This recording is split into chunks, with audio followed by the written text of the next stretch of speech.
नमस्कार दोस्तों, स्वागत है आपका मेरे चैनल पे। दोस्तों, जैसा कि आप जानते हैं कि इंडिया के अंदर कई फाइटर जेट प्रोग्राम के ऊपर काम किया जा रहा है। अगर हम बात करें इंडियन एयरफोर्स की तो LCA तेजस MK1 को बनाया जाना है। तेजस MK2 के ऊपर भी काम चल रहा है, AMCA के ऊपर भी काम चल रहा है।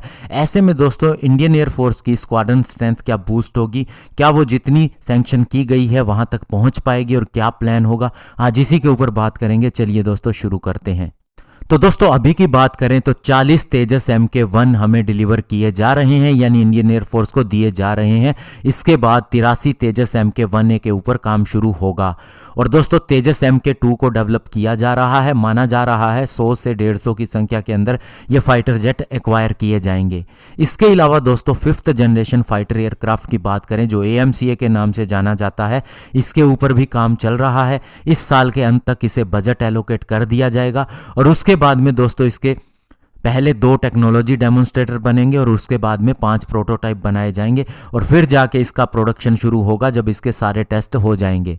ऐसे में अगर इनकी भी अगर हम बात करें तो सबसे पहले AMCA MK1 की अगर हम बात करें तो 40 की संख्या में इन्हें एक्वायर करने का प्लान है और उसके बाद में AMCA MK2 आएगा जो कि लोकल इंजन के साथ भी हो सकता है और इसके बिना भी ये इंजन डेवलपमेंट के ऊपर डिपेंड करता है। तो ऐसे में 80 AMCA MK2 आ सकते हैं।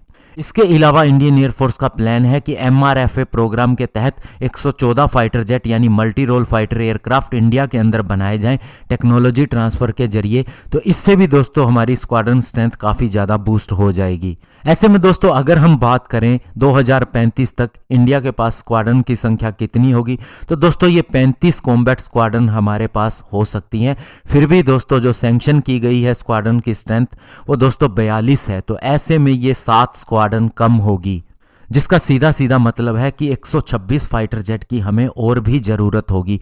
तो इसे दोस्तों कैसे पूरा किया जाएगा?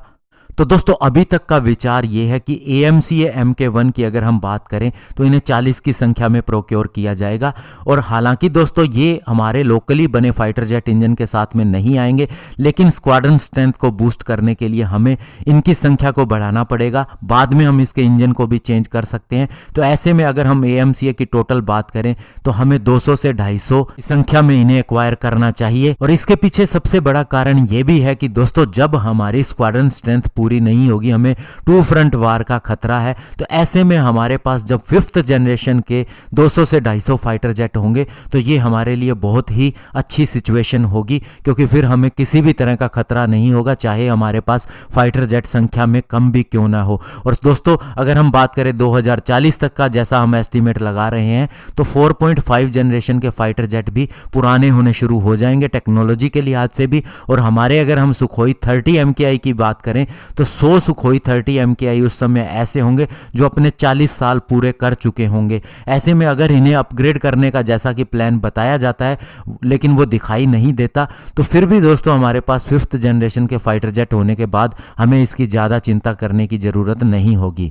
ऐसे में देखना होगा कि इंडियन एयरफोर्स अपनी कैलकुलेशन कैसे करती है और क्या प्लान को अंजाम देती है। धन्यवाद। जय हिंद।